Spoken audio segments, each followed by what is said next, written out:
Well, welcome. Good morning, good afternoon, wherever you're calling in from. Thanks for being here today. Today's topic is an important one, and we need your help to get this information into the hands of families and caregivers. I'm Kendra King-Bose. I'm a member of the Choctaw Nation of Oklahoma, and I'm the project manager for the Healthy Native Babies Project. Today, we're focusing on tools for addressing safe sleep in American Indian and Alaska Native communities. Before we get started, I just wanted to go through a few housekeeping notes. The webinar is scheduled to last for 90 minutes. We will spend the last portion of the time doing question and answer this session. Feel free to pose questions though throughout in the chat box. We may answer those as we go along in that particular section. Others we may hold to the end, and then we'll make sure we cover all those questions at the last portion of the webinar. For now, feel free to use the chat box, drop a note, tell us your name, where you're from. We'd love to hear from you, and feel free to chat amongst the attendees. We want you all to, make sure and get to know others, to find out more information, ask questions, and feel free to answer questions, attendees as well. Thanks, Alma from New Mexico. Excellent. So we're going to jump right in. We've got a lot to cover today. Next slide, please.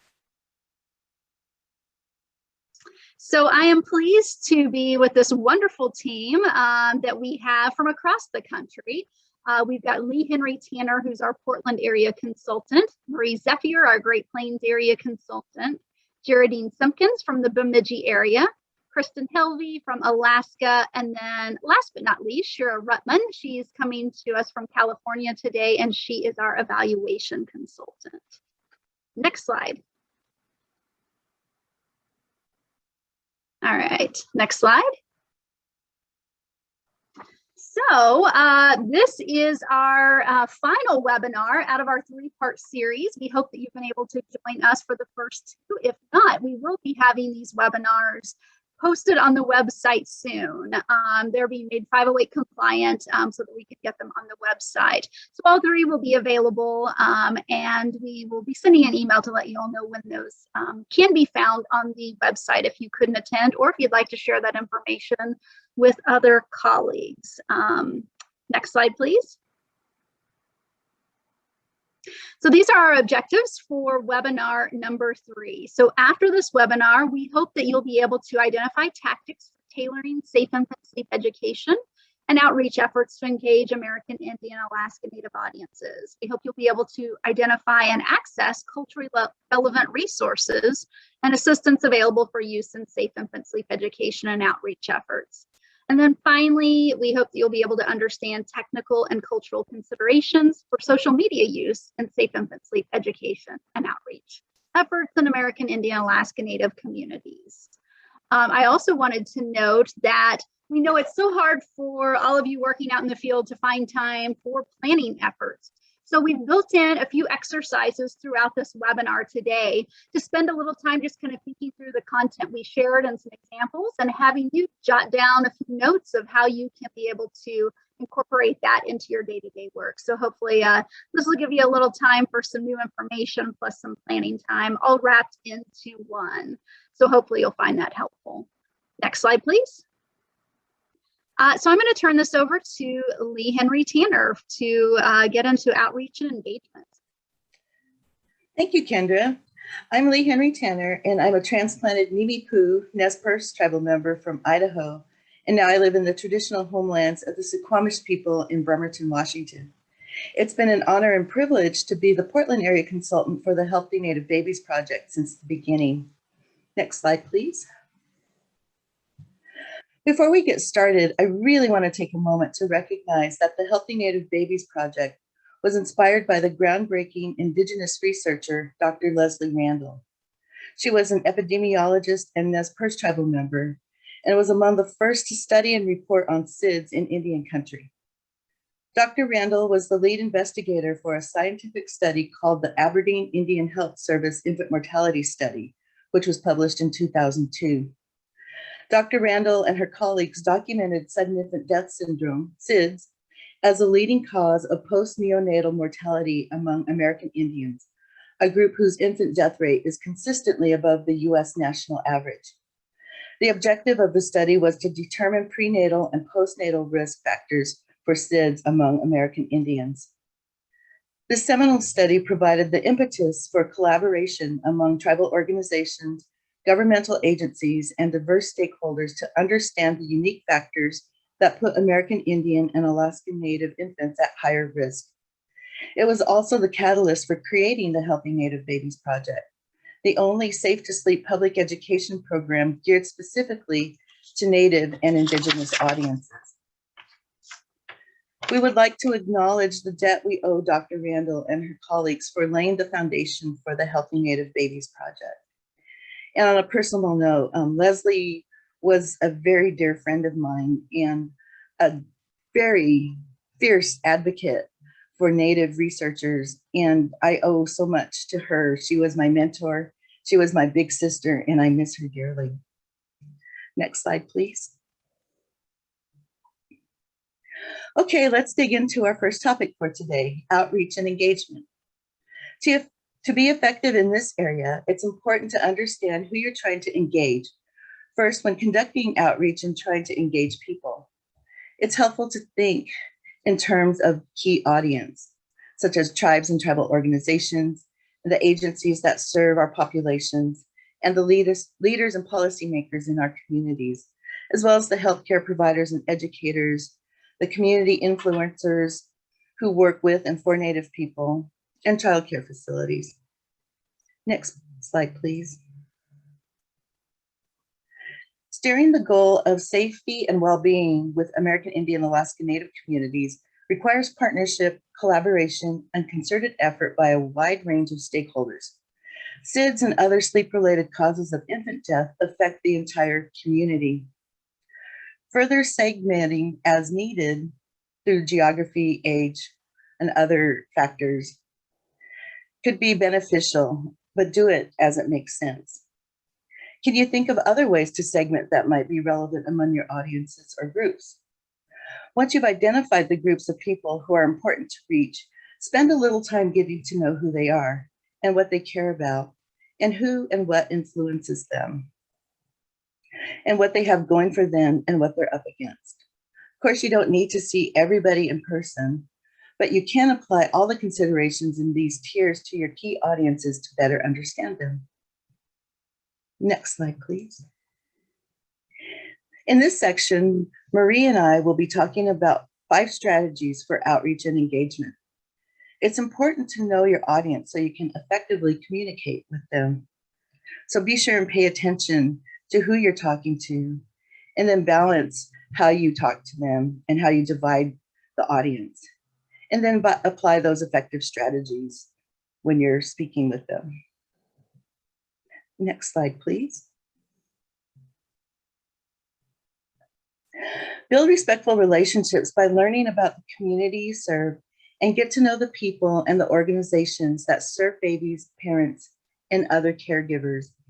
It's really important to be able to be an effective communicator, to have those relationships, but those relationships really need to be respectful. Next slide, please. Remember, your community may already have an active Safe Infant Sleep Coalition, and all you have to do is plug into what already exists. So be aware of what's happening in your community.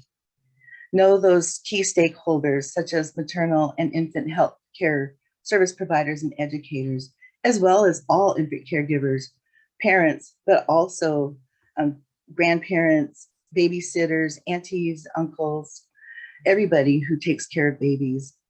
Also the child care providers and those agencies that serve them. Elder and youth programs are really important in our communities, as well as community champions and influencers and opinion makers. A really key place to plug in are American Indian and Alaska Native cultural language and cultural revitalization projects, as well as reaching out to businesses, clergy, and community faith leaders. Next slide, please. All right, now we're going to take some time and delve into one of the exercises Kendra mentioned. So for the next 5 minutes, I'd like us to brainstorm what organizations, agencies, leaders, educators, groups, projects, or other businesses you can engage for safe infant sleep education and the outreach efforts in your community. So we'll go ahead and start that now. And please put it in the chat or unmute yourself and share those with us. And we have 5 minutes.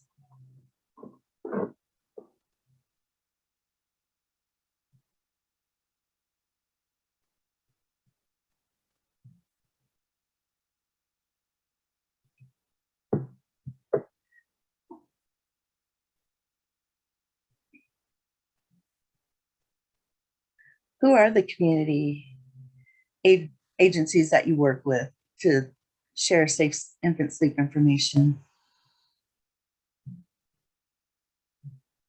Perhaps your local health providers. Oh, here's one, Early Head Start.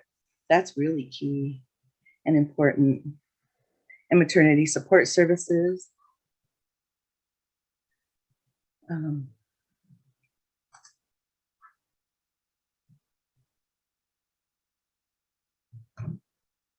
See, I'll just start reading what people are putting in the chat. Early Head Start, early learning centers,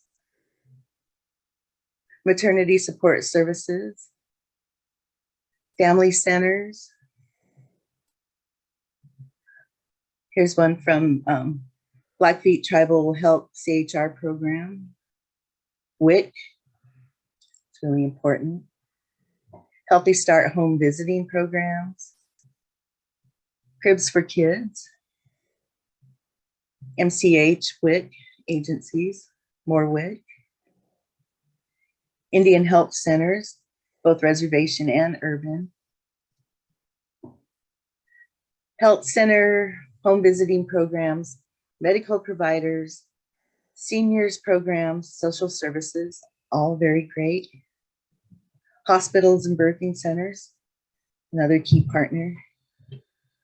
I recognize this from Washington State, Mary Bridge Children's Hospital, Safe and Sound Clinic. Must be someone from Tacoma. OB providers, yes. Indian Health Project and Mono County Mental Health Department in California. All very key. Oh, doulas, definitely important partners. Here in Washington State, we just had legislation passed at this last session where doulas will be able to be Medicaid reimbursed. So we're very excited about that. Oh, and I see Aileen Carroll from the Northwest Infant Survival and SIDS Alliance. I know I've worked closely with her and Liz Montgomery.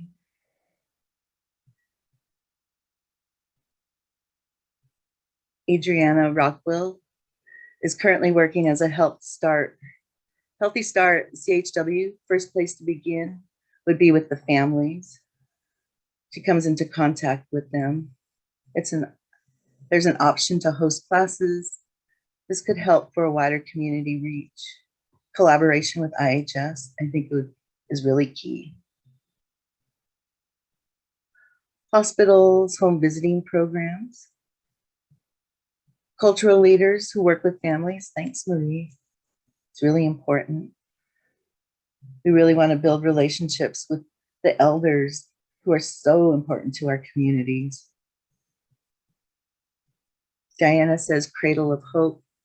It must be a program specific to her community. Title V programs, yes. Well Child Clinic, yes. Winona says they have a substance abuse group for young or expecting mothers. That's very important to support those young moms.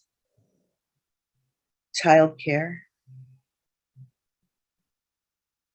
all very good options for reaching out and engaging on safe infant sleep. Are there any others? that people can think about?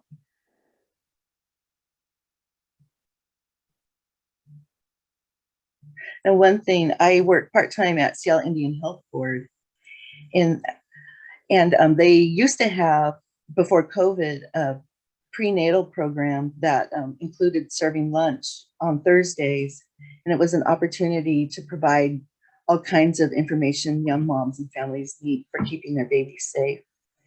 And so hopefully we'll be able to start doing that again, because it was really important to the community, and there would be intergenerational families coming in and having lunch and having the opportunity to just connect and be together. So things like that are really important too. Oh, midwives, of course, Jara. Thank you, Jara.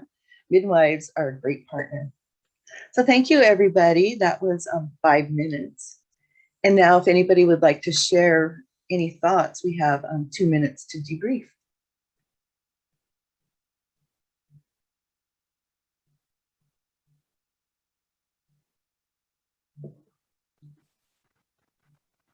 And you're welcome to unmute if you would like to share, rather than just putting it in the chat if that's easier. So feel free to unmute and speak up if you would like.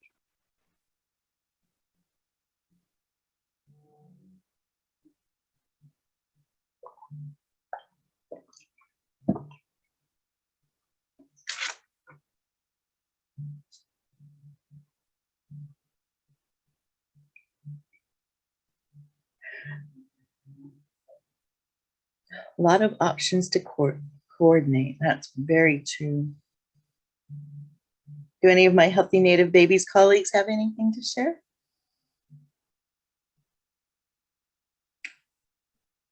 Elders, grandmas, and aunties in the community. Yes. Key members of our communities.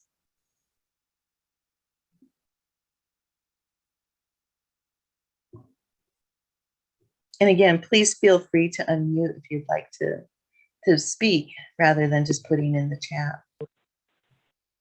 Hi, Lee. One thing that came to my mind was the integration of existing community, like cultural things such as powwows or welcoming ceremonies, naming ceremonies, just the areas where, you know, a lot of family members are going to be there. That might be a potential for integrating the healthy or the safe to sleep messaging.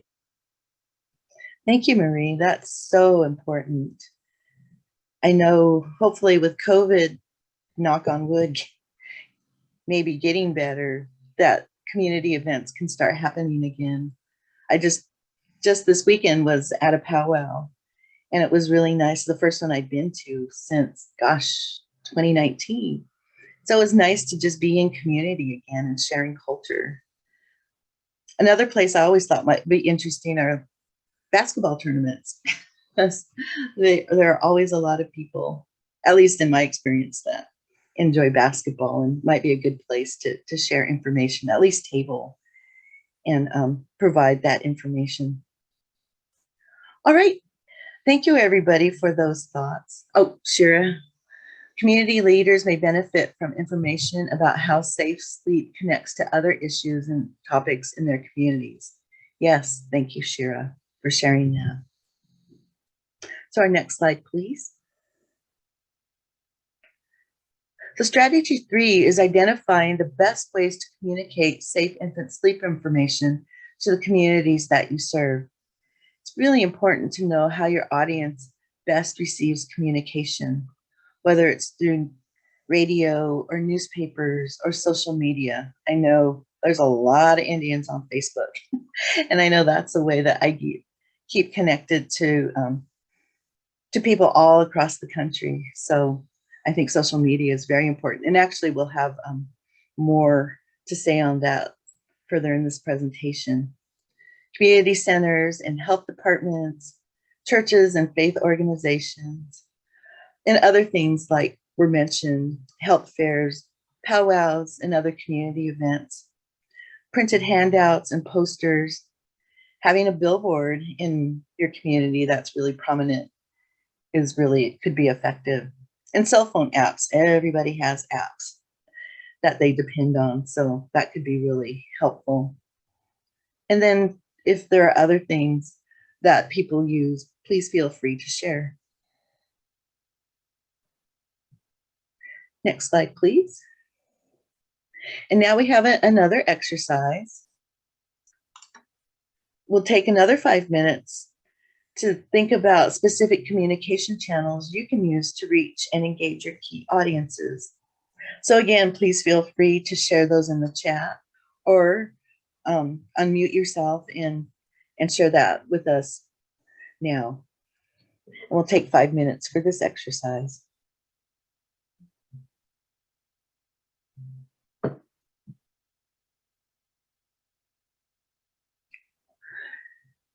Tiffany says, Facebook Live has been helpful, reaching folks from all over the country.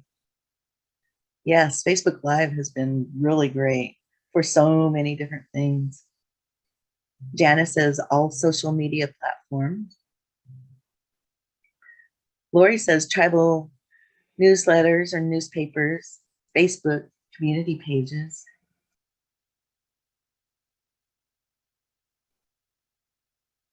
Facebook seems like a really good way to keep connected.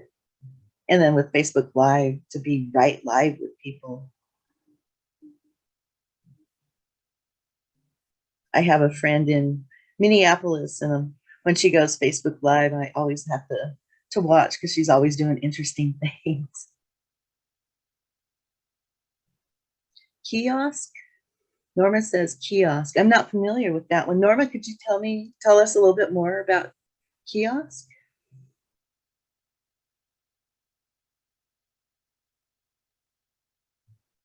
I haven't heard of that one. Or if there's somebody else who might know about kiosk, please unmute yourself and share with us. Instagram and Twitter.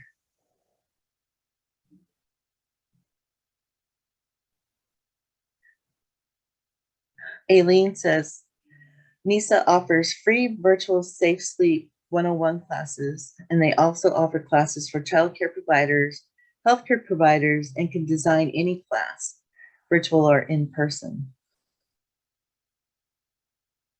I know NISA has been a very key partner for the work that we do in the Seattle, King County area.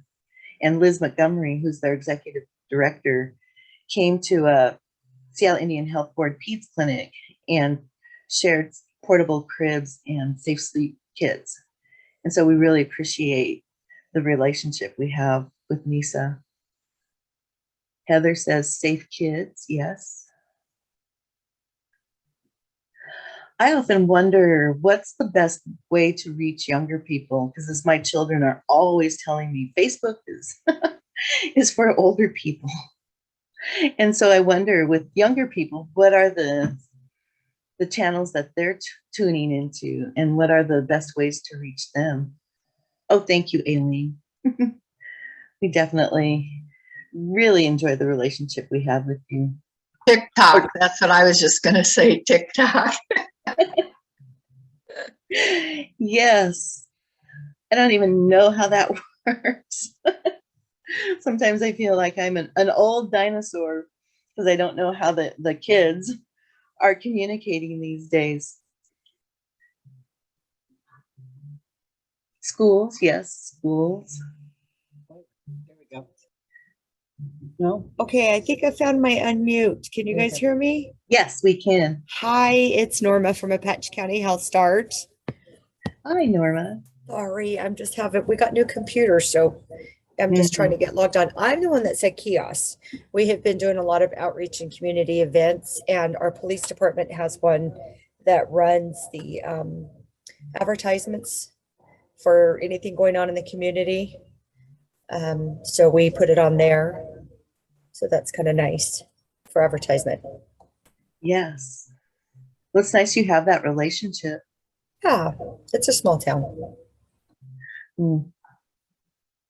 Small towns, you can communicate effectively with each other. There you go.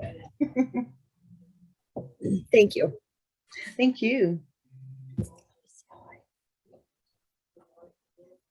Staff chat. Does anybody else want to unmute and share?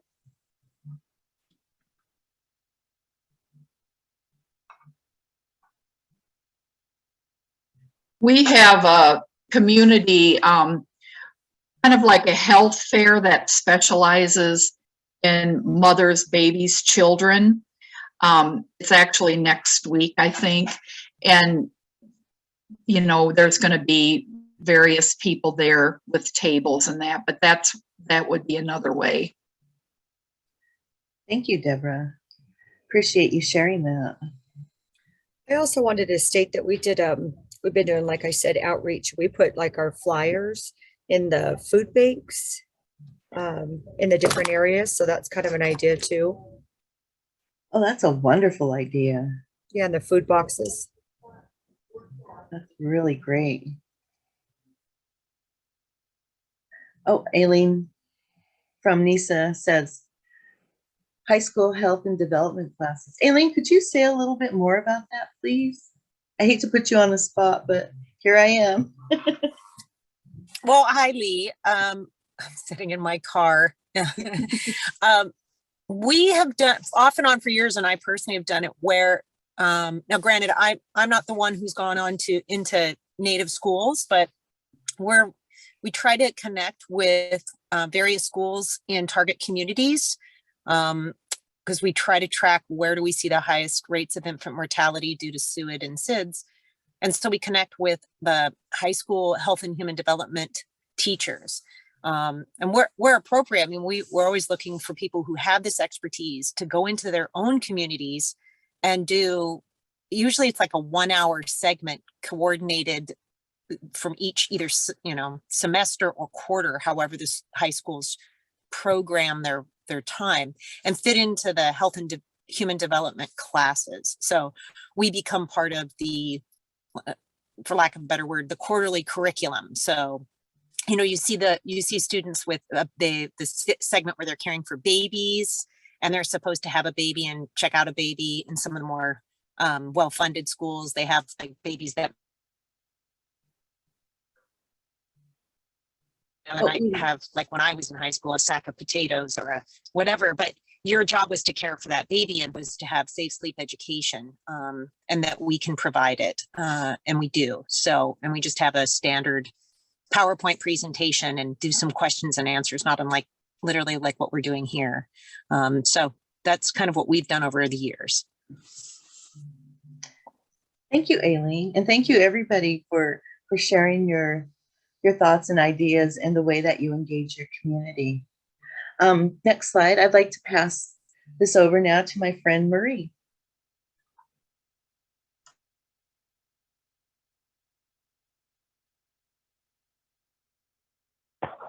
Hello, thank you, Lee. Next slide, please. Thank you, Lee and Mitaka, our relatives. My name is Marisa here, and I'm a member of the Oglala Lakota Nation from Pine Ridge, South Dakota. I'm honored to be part of this Healthy Native Babies team, and I was actually the last one to join. And I've learned so much knowledge and etiquette and just professionalism through this project. And I really like to personally thank my Healthy Native Babies team, as they help me learn that it's everyone's responsibility to learn safe infant sleep strategies and make sure that we protect our next generation. Transitioning to our fourth strategy, outreach and engagement, we'll look at ways to engage individuals such as community influencers, champions, and existing partners that can assist in our discussions, meetings, and safe to sleep campaigns that will really be adapted to the communities in which we live, and we'll also have great ways to communicate with American Indian audiences. Oh, I'm sorry, would you go back 2 slides, please? We should be on slide 17 now, sir. Okay, back 1 slide, please. 1 more, please. Okay, one way that we can engage partners and champions in our community is to provide training. Again, we'll be showing some of our own training materials later in this webinar, and this could be incorporated into our existing forums, meetings, and through creating new processes that might work for your individual situations. We're also going to have some train the trainer initiatives and show you some of the healthy needed baby resources that are existing. Slide 18, please. Next one, please. Okay, now we're going to do a 5-minute brainstorm, and we're going to talk about what opportunities you have that we could create or provide training in our communities. Can you please just, as Lee showed, drop it in the chat?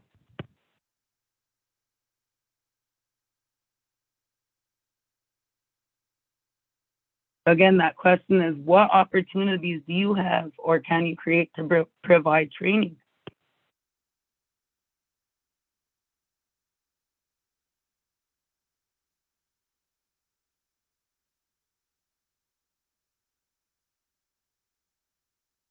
I know some of these were already discussed in our former conversation with Lee. There's like the opportunities for training specifically though throughout your communities. If you have ideas, please drop them in the chat.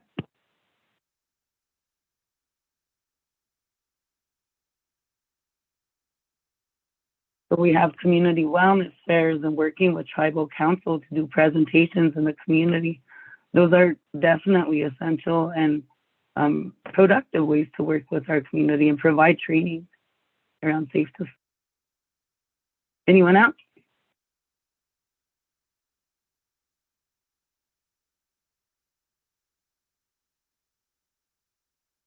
Schools, senior centers, daycare centers, fairs, childbirth and parenting classes. Those are great opportunities for trainings around safe to sleep practices. Using the local healthcare facilities can assist in providing additional resources. It also helps with interagency referrals.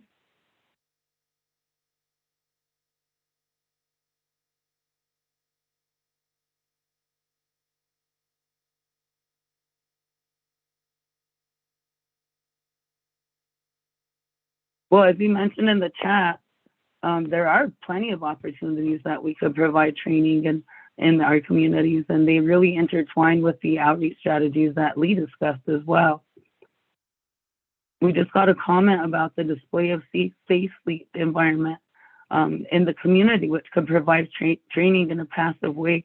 Those education materials, such as posters and the PSAs she just mentioned, are essential in training our community and educating them as a whole.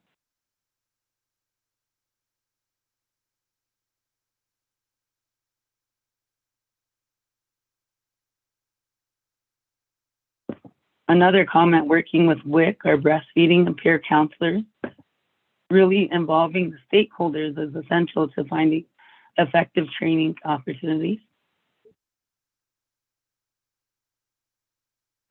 Next slide, please.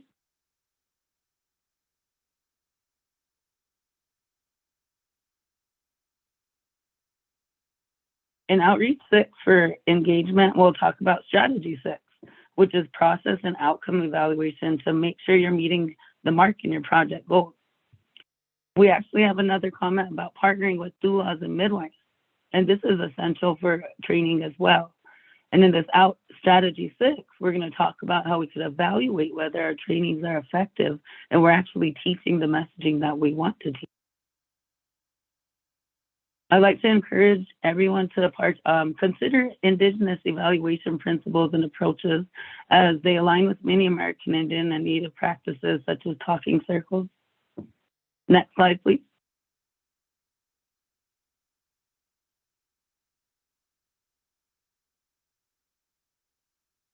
Now we're going to take another 5-minute brainstorm and ask the question of how could you evaluate at least one of these 3 things. Choose one and think of a related question and how it, something that's applicable, like how would you evaluate the impact of emotional health? Perhaps evaluate the impact of spiritual or mental or physical health. Another is increase access to health services or change community perspective on the topic. Does anyone have any approaches that they use to evaluate some of these different areas of Indigenous communities? We'll take about 5 minutes and then have a 2-minute debrief.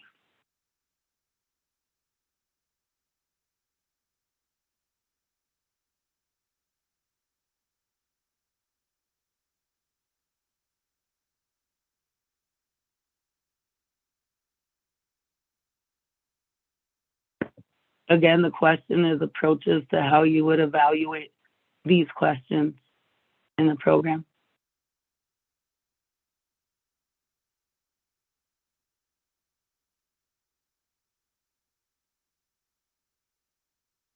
We just got another perspective on gaining tribal council support and really encouraging tribal members to seek services that have positive outcomes. Goals to have a healthy and wellness environment in your community. And I love this approach. It directly aligns with the Healthy Native Babies strength-based approach to safe to sleep messaging. Any other comments?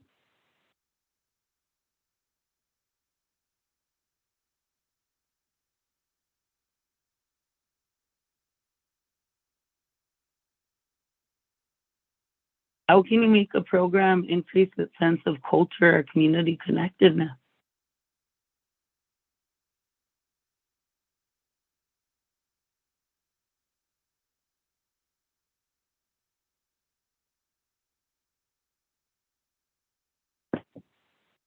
Now, ask my Healthy Native Babies colleagues, do any of you have any comments on the questions posed?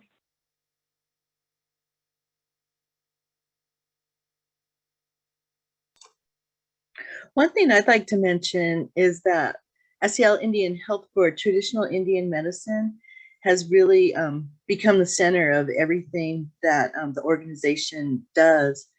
And so the apprentices in the traditional Indian medicine department have been working closely with the elders program, and they're all learning about the traditional medicines, and they're doing things like gathering together.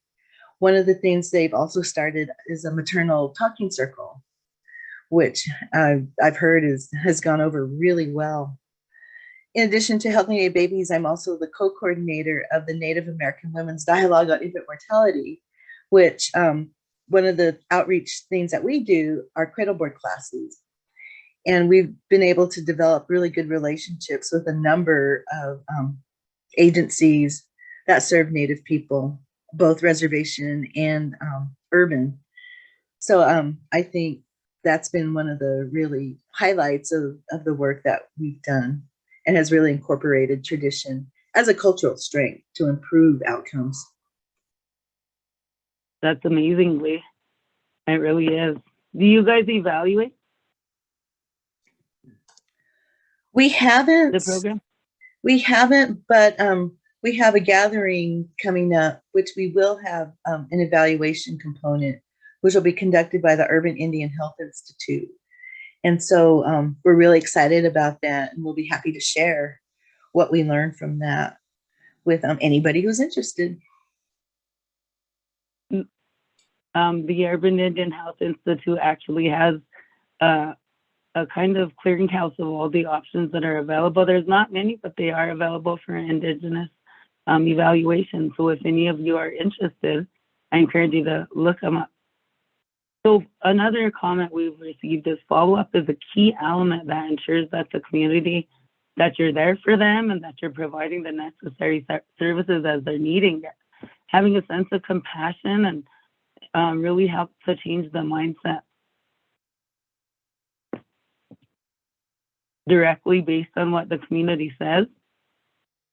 Another comment said posting social media community focus polls to ask the community what they identify as their own needs and goals for safe sleep learning, and offering trainings directly based on what the community says. Thank you for sharing that. I really believe that community-driven approaches are the answer, because a lot of times we know what we need but don't know how to articulate it. So providing that opportunity for them to give feedback is essential. Now I'm going to transition on. Thank you all for your feedback. I really appreciate it. And I appreciate the opportunity for the brainstorming. Now I'm going to transition on to Geraldine Simpkins, who's my colleague and is going to go on to the next portion, resources for success. Thank you all and have a great afternoon. Thank you. Thank you, Marie, and greetings, people from the beautiful ancestral homelands of the Anishinaabe. I'm Geraldine Simpkins, the project manager for the Bemidji region in the area we now call Northern Michigan. So this has been great so far, and we've been able to talk about information that you need to engage people in your outreach program. And we've looked at some channels of the ways that you can engage people. So now what we actually need to do is talk about materials. So the next section of our presentation is all about resources. Some of you may have messages and materials that you already use. And in that case, check with those against what you've heard about the key audiences and go through the steps that we talked about in the previous sections. And some of you might benefit from the materials from the Healthy Native Babies project that we've accumulated and created over the years, as well as some other sources. So next, we'll talk about some of those material resources, which you can easily access for a successful community outreach and engagement. And later in the presentation, we will actually post some links so that you will know exactly where to get this information. So next slide, please. So the Healthy Native Babies project has developed 8 types of resources that you can access in 2 categories. First, as resources for individuals and staff. And second is resources for communities and collaborators. So in the next several slides, we're going to review each of these 8 resources individually. Next slide, please. First is the selection we call the Train the Trainer materials. So early in the Healthy Native Babies project, we provided on-site sessions in which we trained community members like nurses and community health representatives to teach the principles and practices of safe infant sleep. We called these sessions the Train the Trainer workshops. The next several slides will illustrate some of the materials that we developed, with numerous communities have now adapted these materials as their own. Next slide, please.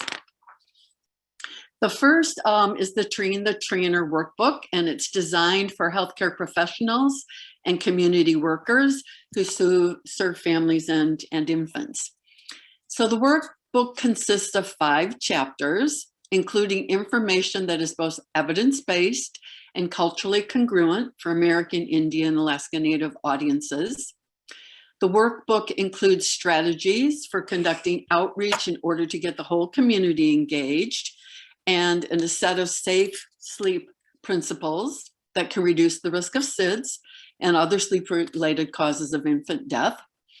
I would like to note that this workbook was last published in 2010, so as such, it does not contain the most up-to-date research data, but those data can be accessed in the webinars 1 and 2. And nevertheless, this workbook is a wealth of information regarding outreach to Native communities. It's very easy to use, and the photos and the graphics throughout reflect peoples and cultures, as you can see in this slide. Next slide, please.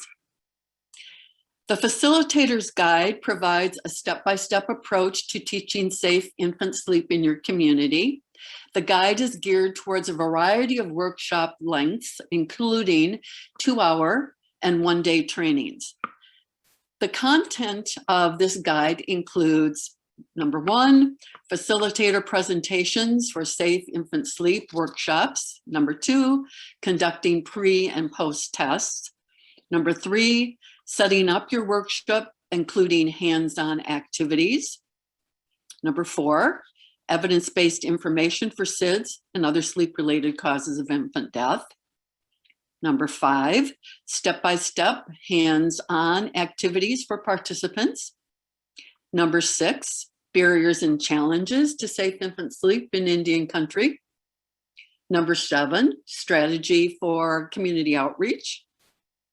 Number 8, problem-solving scenarios that we all know it's easy to get the didactic or the principles, but then to actually translate it into real life situations is pretty tricky. So this facilitator packet has problem-solving scenarios. Number 9, conducting workshop evaluations that we've talked about briefly so far.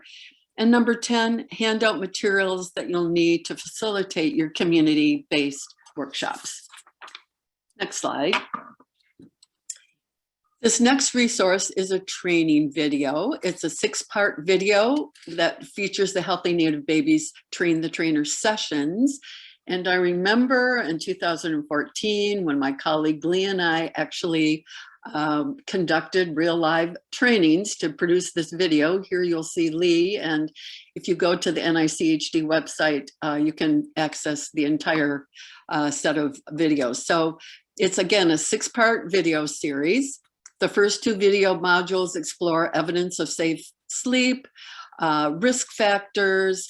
The videos 3 and 4 explore strategies for reaching the communities, and videos 5 and 6 demonstrate safe sleep activities and scenarios that you can use with your community, and again, ways to talk through how to bring the principles into practice in real life situations.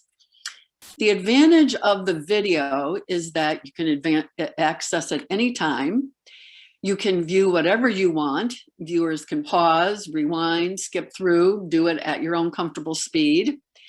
You can learn at a pace that's right for you, which makes for more effective self-learning. You can see how experts in the field deliver an entire Healthy Native Babies training curriculum with a group of participants in a live setting. And you can see how the participants respond to the teaching activities and the hands-on aspects of the workshop. And you can get some clues of what you might do in your own community from how our participants reacted to the video series that we taped. That was a lot of fun, wasn't it, Lee? All right, next video, please. Next slide, thank you. Our next category of training materials are the slide sets that we've used for workshops, teaching tools, and reporting tools. The slide sets are a visual aid while you teach the facts and you demonstrate the activities. The slides may be used to clarify and reinforce information, ideas, comments, solutions, and suggestions that are presented verbally. And all of the text, the graphics, and the multimedia are designed to be culturally congruent for Native audiences. And as Lee mentioned earlier, this is the only national safe sleep program that is geared to be culturally congruent to Native and Indigenous audiences. Next slide, please. The next resource, which we mentioned briefly already, is this very popular resource called the flip chart. It's user-friendly, it's small and easy. You can pack it in your bag and take it to home visits. On the front side of each page is one question with a photo of a Native person. The question relates to safe infant sleep, of course, and it might be something like this. What should be in the bed with your infant when they are sleeping? Then on the flip side of the page is the answer, such as nothing, just the baby with no loose bedding, blankets, crib bumpers, toys, pets, or other people. This teaching tool is suitable for any group, any age, including teens and pretty young children who might be involved in a babysitting or childcare process in their own families. And the flip chart has been one of our most popular and actually most well-loved resources from our project. People find it very easy to use and very helpful. Next slide, please. One of the most challenging things, as we've said, for healthcare workers and educators and home visitors is to put the concepts of safe infant sleep into a form that patients and clients can practice easily. The Healthy Native Babies training workshops have several key hands-on activities to help people put the concepts into practice. In this slide, you can see the very useful interactive tool called the SIDS Risk Continuum. It's interactive and it gives a group of people a chance to talk about what factors increase risk and what factors decrease risk. So people are given a handful of photos with a Velcro sticker on the back, which they stick onto the risk continuum. And they can put it somewhere and they can also move it around. The continuum has on one side reducing risk and on the other side increasing risk. So people are asked to place the photo on the chart according to whether it increases risk or decreases risk, for SIDS and other sleep-related causes of infant death. So if they do this exercise in pairs, it gives people a chance to talk through their rationale and why they believe a particular behavior, say sleeping in the same bed as an infant or smoking in the same room as an infant, increases or decreases risk. It helps people get a sense of what risks they're willing or not willing to take. And it also gives the instructor a chance to understand how their clients perceive the risks of SIDS and other sleep-related causes of infant death. It also gives the instructors a chance to correct any misperceptions that participants may have. It's a great and wonderful interactive resource. Next slide, please. Another really fun activity for all ages is called the Safe Sleep Environment. So it involves a baby doll, an infant bed, an assortment of objects like blankets, toys, sheepskin, and crib bumpers. We've used this activity at health fairs, at conferences, at powwows, and at many kinds of community events. And I've personally seen grandpas and teenagers and little kids get involved in this activity. You just set it up on the counter and you invite people in and you say, can you just please make this environment safe for the baby? So it's a great interactive way to learn how people are thinking and to nudge them into really understanding why nothing should be in the sleep environment with the baby. No matter how beautiful the quilts are auntie-made, no matter how fun the toys are, nothing should be in the bed with the baby. Next slide, please. If you recall earlier in this presentation in strategy 6, I think it was, we talked about using process and outcome evaluation to make sure that you're meeting the mark of your project goals. Well, these pre and post-test evaluations can help you do that. They're simple for the trainer to administer, they are simple for the community member to complete, and they are easy for the evaluator to tabulate. So that's part of the Train the Trainer materials. Next slide, please. So this resource, the Healthy Native Babies name tag, is self-explanatory, but I'd like to just mention that again, using resources that visually speak to your audiences and that are culturally congruent is always a good idea. Next slide, please. So the next group that I'd like to talk about is a group of visual aids. And what we have featured here is the Healthy Native Babies logo and the graphic for the chapter sections in the workbook. And while we understand that there are about 575 federally recognized tribes, perhaps another 100 more not federally recognized tribes, and that one size does not fit all, these images have been vetted by Native and Indigenous peoples to reflect or incorporate their identities, their cultures, their mindsets, and their values. Next slide, please. You might remember that you've seen this graphic before in one of our prior webinars, and we pulled them into this webinar again to remind people that they're available and they're great tools. This graphic depicts the contrast between a strength-based approach to community safe sleep practices versus a deficit-based approach. They're great little visuals, and people can get the idea very easily by following the different steps here. Next slide, please. This culturally geared graphic depicts a model of social marketing for the Safe Sleep project in your community. Again, another culturally congruent visual graphic. Next slide, please. These two graphics depict the very complex nature of elements that impact an infant's life and an infant's safety. So they utilize and acknowledge the medicine wheel image, which is fairly universal to many of the tribal and indigenous peoples across the country. And they illustrate a holistic approach to promoting safe infant sleep. One of the things that we found out very early in our project is you cannot talk about safe infant sleep without talking about the physical, mental, emotional, and spiritual aspects of it, without talking about family, community, culture, environment.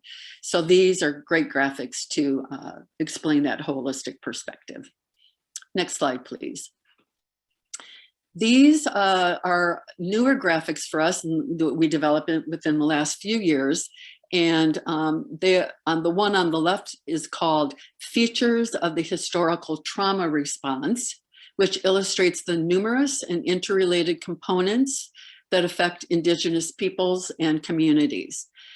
Using these two graphics is critical because they remind us that when we work with Native peoples and families, we must always take into account two overarching factors. First, the history of colonization and the toll it has taken on Native peoples, and it's resulted in significant and overlapping economic and social inequities across generations. The second thing is the conditions of our everyday life that are a consequence of the historical trauma effect, historical trauma response, affect the safety and well-being of infants and the families we serve today. You have to always remember that. So the perspective in the graphic on historical trauma reminds healthcare providers to consider trauma-informed principles when working with American Indian and Alaska Native clients. And then the graphic on the right is called Assets for Resilience. It's used as a counterpoint to the historical trauma response. It highlights the inherent strengths, the cultural traditions, and the behaviors that counteract trauma and stress. The perspective of this graphic helps Native peoples feel empowered to make healthy and wise choices rather than focusing on risk factors and trauma alone. It reinforces resilience as the capacity to recover from difficulties, which is often gained specifically through traditional values, spirituality, identity, and culture. Next slide, please. So these are examples of photos that we've used in our outreach materials, and they are of real, live, everyday Native folks. This was really fun to gather these photos from all across the country. We had 2,500 of these photos of real live people from Alaska to the Northwest, across the plains, over the woodland Indians. Native peoples never tire of seeing folks that look like relatives. Infants and children, mamas and papas, grandmas, grandpas, siblings, family members, all those kinds of folks. So we highly encourage you to gather or take photos from your own communities in order to make your materials as local and as relevant as possible. Next slide, please. So this last category of resources and tools for individuals and staff are brochures, handouts, and flyers. So over the course of our project, we've developed dozens of them. This one-pager, two-sided handout has been really useful. We found that you can use this flyer with almost any audience. And I'd like to point out that that person on the left is a colleague of mine from the Intertribal Council of Michigan. Next slide, please. This booklet is also available for download from the NICHD website, and we will show you that web link shortly. And final slide, please. So finally, these info cards are very easy to post in clinics and in workshops, to hand out at health fairs and in powwows, and to carry into home visiting situations. So as you can see, there are tons of great resources to which you have access. And we hope that some of these things that we've shared with you will assist you in doing the important work of promoting safe infant sleep in your community. We hope that they're helpful for you and that you can use some of them in your work. So now I'd like to turn the presentation over to my colleague Shira, who will share a bit of information on a few more resources you can use. Thank you very much. Thanks, Geraldine. Hi, everyone. My name is Shira Rutman, and I'm an evaluation consultant on the project, and I'm zooming in from San Francisco, California, on the ancestral lands of the Ramaytush Ohlone people. So I want to share a bit about some of the background materials that are available to you on the website. Over the past few years, we've been conducting a needs assessment to get a snapshot of safe infant sleep in Indian country and really get an updated picture that we could share out for folks like you and others doing this work.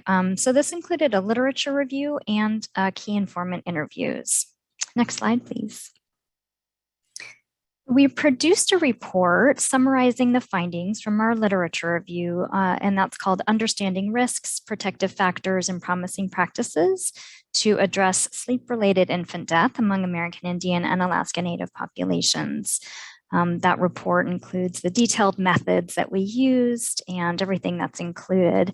And I want to talk about the outline to give you a sense of what information you can find in the report and that it can really be a resource as a reference document to you as you're looking for information. So we start with an overview of the American Academy of Pediatrics 2016 recommendations for a safe infant sleeping environment. And we focus on the data that is specific to Native communities in this report. So we reference data from studies on infant sleep environment, breastfeeding, commercial tobacco and alcohol use, and access to care. And again, these data that we've included are specific among Native communities, pulled together all in one place. Next slide, please. So as we've said before, race is often identified as a risk factor for SIDS. However, race is a social construct and not a biological factor. And racial disparities in SIDS and SUID are related to historical oppression and trauma and ongoing systemic racism, as my colleagues have talked about. So social injustices impact families' abilities to provide safe infant sleep environments, and they contribute to negative birth outcomes.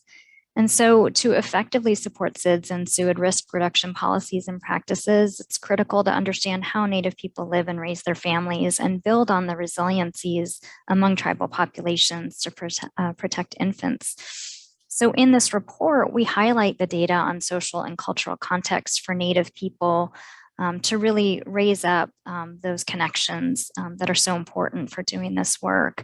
And this includes, as I mentioned, historical trauma and oppression and systemic racism, and the data that we have available on that. It also includes a section called Culture as Medicine, and it highlights the culture and traditional sources of protection and strength to build on as we have been able to cite that from the literature. And finally, the report includes a section on promising practices for SIDS risk reduction in Native communities. We used a socio-ecological frame, and that outlines 3 levels: influencers and organizations, community, and policy and society. This is not an exhaustive list of efforts or promising practices, but it notes select efforts and organizations who have had success and that may be helpful models for future efforts. So we want to provide this information all in one place for audiences like you and others who may be able to use this as background for designing their projects, or tweaking their projects, or as a jumping off place for your own local needs assessments, or to seek funding to continue this work. We always need that background data. We're also finalizing a brief 4-page summary of the larger report, and we hope to share that soon. Next slide, please. This quote, "You have to have that intimate knowledge both of the community and the individual in order to be successful," is from one of the people that we interviewed in our key informant interviews. And it acknowledges the importance of taking the time to better understand the people with which you're trying to engage around safe infant sleep and the context in which they live. This has been one of our key messages that we repeat often And it also, this quote highlights the importance of conducting needs assessments like the one that we did, and at a local level to be successful in designing your efforts. So in our first 2 webinars, we shared detailed information on the key informant interviews that we conducted. So we won't spend time on those now, but I just want to mention that we're finalizing a report of those findings soon. So please keep your eyes out for that. Next slide, please. So there's one more resource that we want to note for you today, and that is the social media guide. And this includes considerations for effective social media use. We also have a suggested social media calendar for safe infant sleep outreach, a native safe to sleep social media message bank, and other resources. And my colleague is going to dig more into this document with you all in the next section. Next slide, please. So all of these Healthy Native Babies materials can be downloaded and ordered free of charge on the website, and the link is listed here on the slide, and I believe Kendra put it in the chat as well. Next slide, please. And also the National Safe Infant Sleep materials can be downloaded and ordered free of charge as well. And this includes other priority populations as well. There's a toll-free line and a link to that website here. Next slide, please. So now that we have spent some time showing you all of the resources that the Healthy Native Babies Project has made available, we know that there are many others out there, and now we'd like to have all of you share with us and each other some of the resources that you like and have seen out there on safe infant sleep and for Native communities, or any related efforts that are taking place to support this work. So if you would please take a moment and type these into the chat, or you can raise your hand and we can unmute you to talk about a resource that you can share with us. And thank you so much.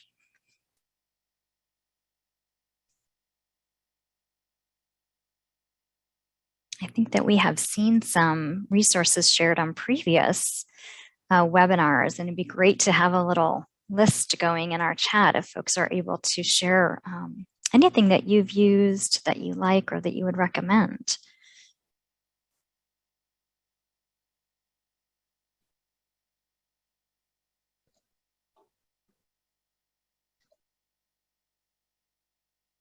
Shara, I'll just add one that comes to mind. The Intertribal Council of Michigan has a tribal leader toolkit for safe infant sleep. And we've looked at that and shared, on some other trainings and other activities that we've done. But because our resources haven't focused so much on tribal leaders, I think that that's a great avenue for those who are looking for, like, example tribal resolutions and other activities involving tribal councils, that you may want to check out that resource because they did a great job. Oh, and Geraldine also mentioned it in the chat as well. Great minds think alike.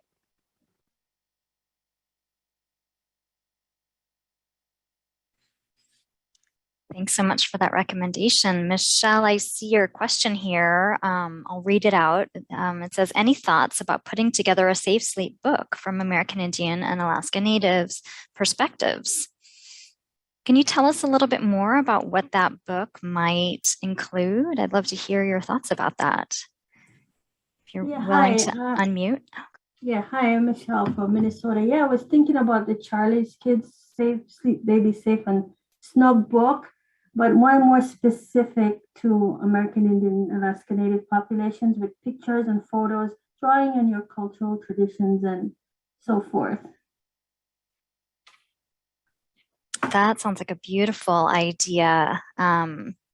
There's some really gorgeous, I think they were called Eagle books that the Indian Health Service created some years back, focused on healthy eating and physical activity and other aspects that would support prevention from diabetes, for example. And so I love that idea, and I think that would be a beautiful project. And especially some of the visuals that could go in there, really promoting the safe environments I could picture along with these stories. Thank you for sharing that. Any other resources that folks use that promote safe sleep among Native communities or others that you think could be beneficial to share with our group.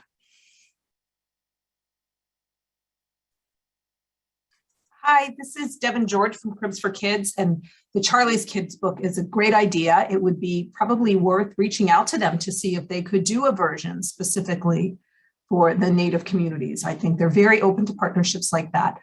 The other thing that Charlie's Kids did also is they did a series of very short animated videos on infant safe sleep. And because they're animated, they seem to really have be able to cast a broad net across different communities. So you can see them on their website. Cribs for Kids did a co-branded version with them. So they do offer that so that you can put your logo on the end of each of their videos. So yeah, they're really great. They did a wonderful job. Thank you so much for sharing that.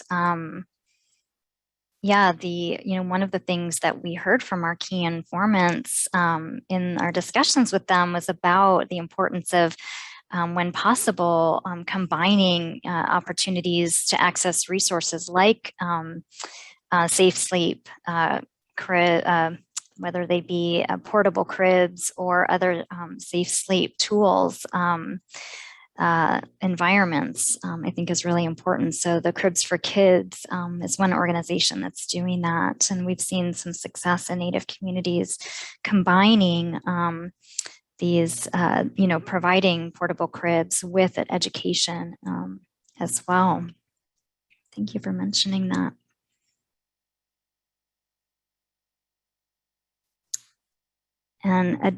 And someone is asking, sorry, I'm looking through the link here to see, someone is asking, requesting that a link to the animated shorts be provided. So if anybody has that handy, if you could put it in the chat, that would be wonderful. Otherwise, maybe we'll search that up before the end of our webinar today and try to drop it in the chat for folks. I also see a note in here from Lori about using the Family Spirit curriculum in your home visiting program, and that addresses safe sleep.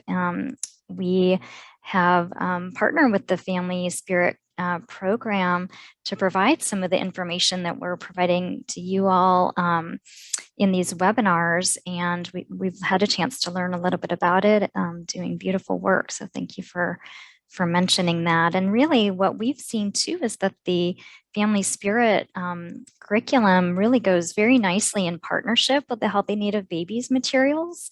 The Healthy Native Babies materials kind of go more in depth into the safe sleep focus area. So it's a very nice kind of collaborative resource that you can use together if you are already using that Family Spirit curriculum. So thank you for mentioning that, Lori.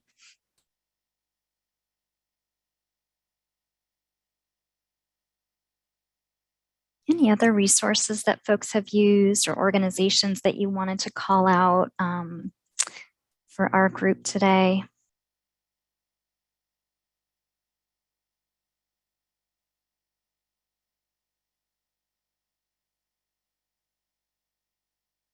I can just mention one example that we have that's come up today already, which is the Native American Women's Dialogue on Infant Mortality, which our colleague Liz has mentioned. And I think, they have done work around cradle boards and the opportunity to create cradle boards with moms to be or new mothers and other family members as gifts, along with safe sleep education. So it's a model that you can see out, and that's included in our promising practices for those of you that are interested in looking into that as an option for something that your community might be interested in pursuing.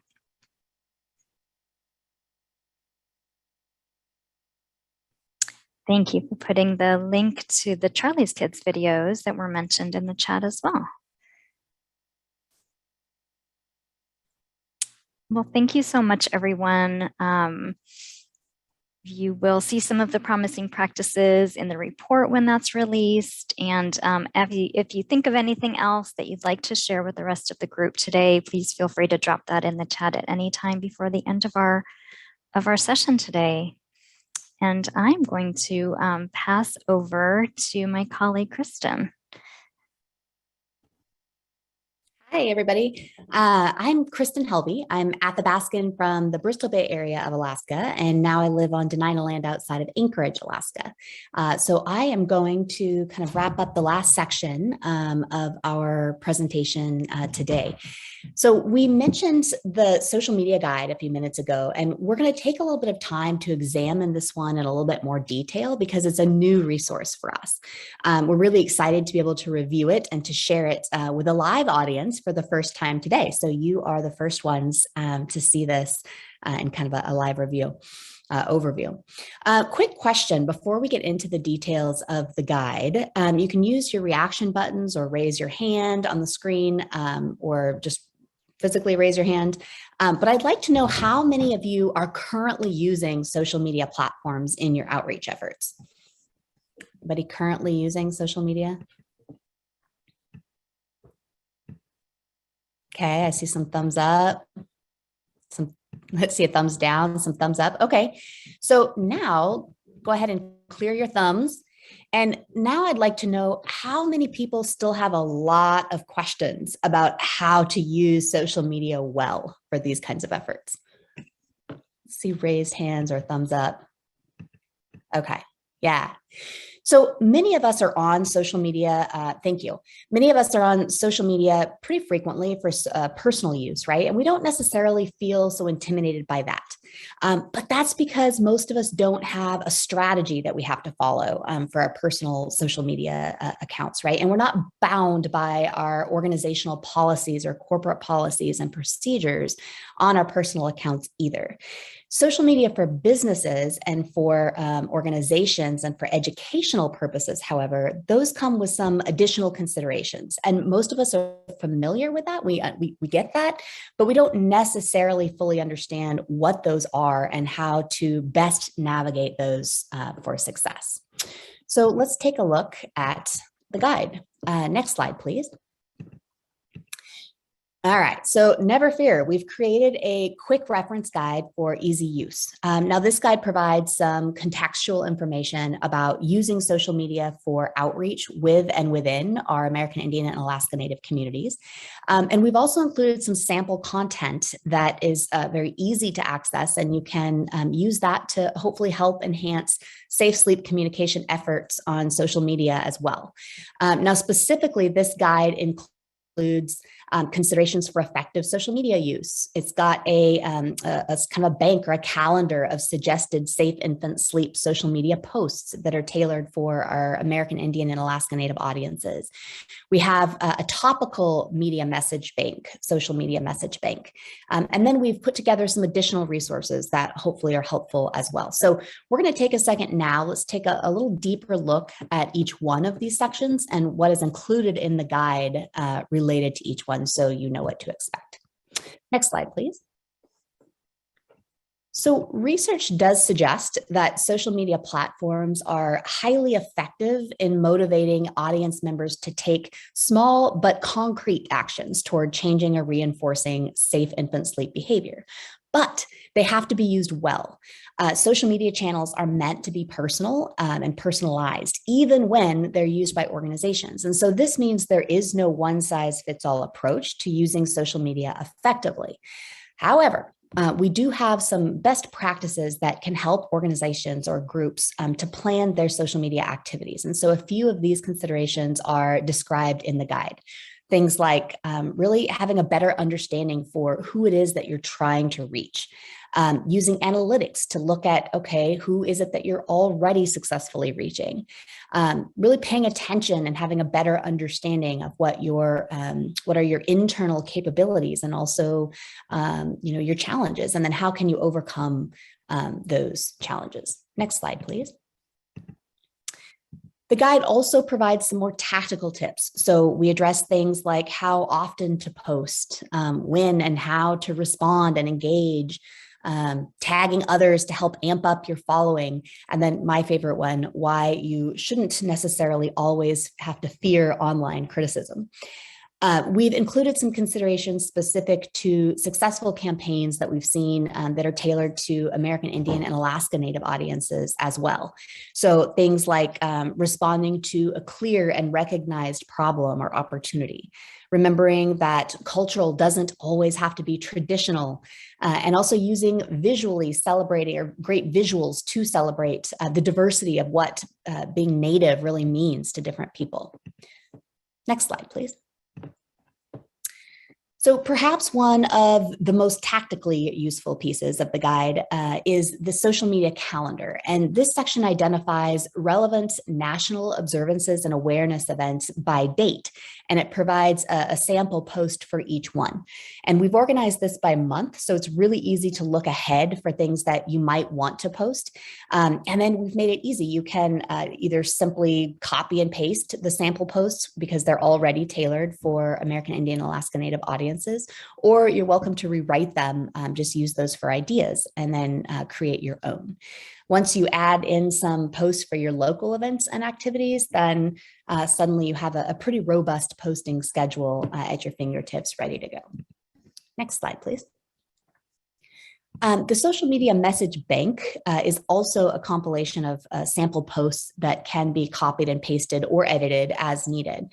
But this message bank is organized by topic rather than date and observance. And it includes posts for several different social media platforms. So there are some samples for Facebook, for Instagram, for Twitter, and so on.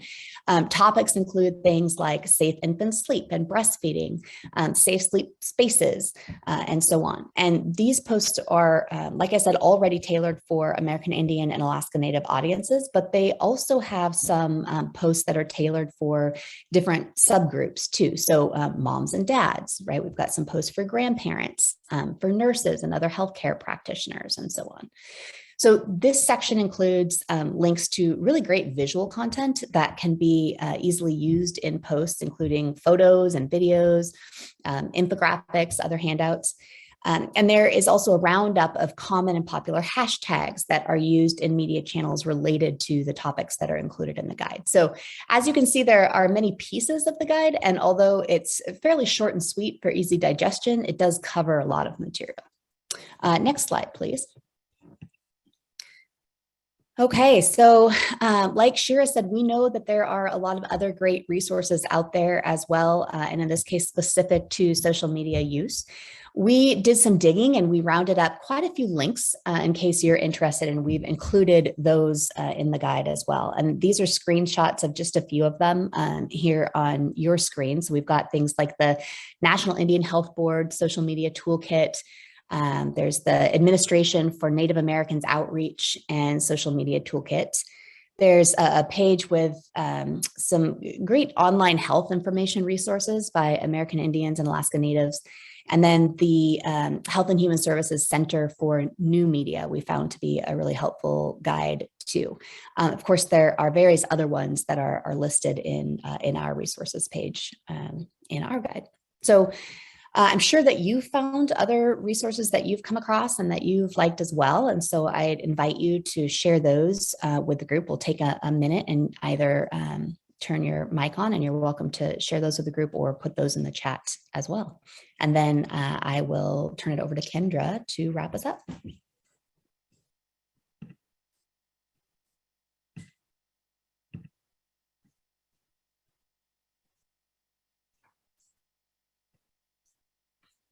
Does anybody have any other social media resources that they've come across that they have enjoyed or used or liked?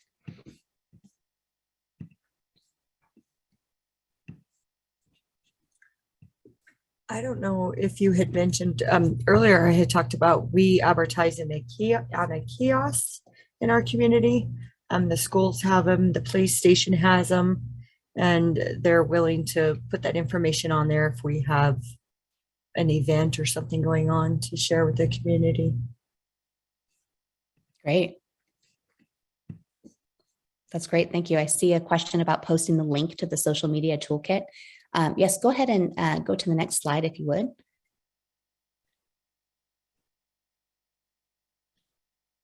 oops, next slide, please. There we go. Okay, this is a link, and Kendra, I'll turn it over to you to kind of talk through this, and then this will include the access information for the social media kit too. Great. Thanks so much, Kristen, for covering that section and for all your work on the social media toolkit. And we had hoped to have it available today that it be live, but I just checked and it's still not available. It will be posted on this link that we've shared on the current slide on your screen, and also in the chat box as well. And we'll send an email out. It should be any day now that is posted. And once it goes live, we will send an email out to all of our contact list. And you all are now part of that from attending our webinars. So hopefully we can access that soon. But we'll pause here in our last few minutes and take any questions you have, additional comments you think that might be helpful to share with attendees. Anything that you think would be helpful to know that maybe we could go into a little more detail that we did not cover on today's webinar, feel free to post the question in the chat, or go ahead and unmute yourselves and ask the question, or share any additional thoughts or resources.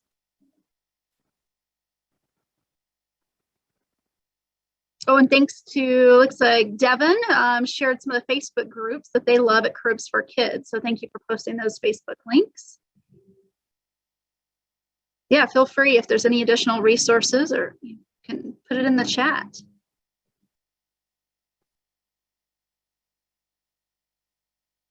I will also just make mention, if you're thinking of any questions you want to post or ask us. This is the website address. All the resources that we've talked about on our call today, such as the workbook, the facilitators packet, the literature review summary, all those things are at this site. I did also post the Flickr site, which is where the social media cards are, and some other photographs of safe sleep environments.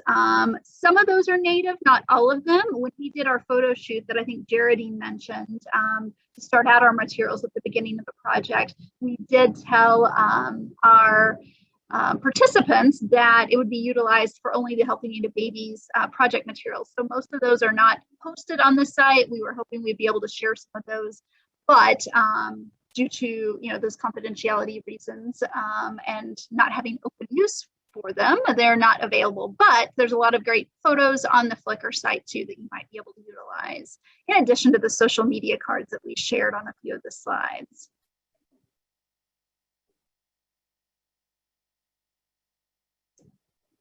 So any other last questions or things you'd like to share?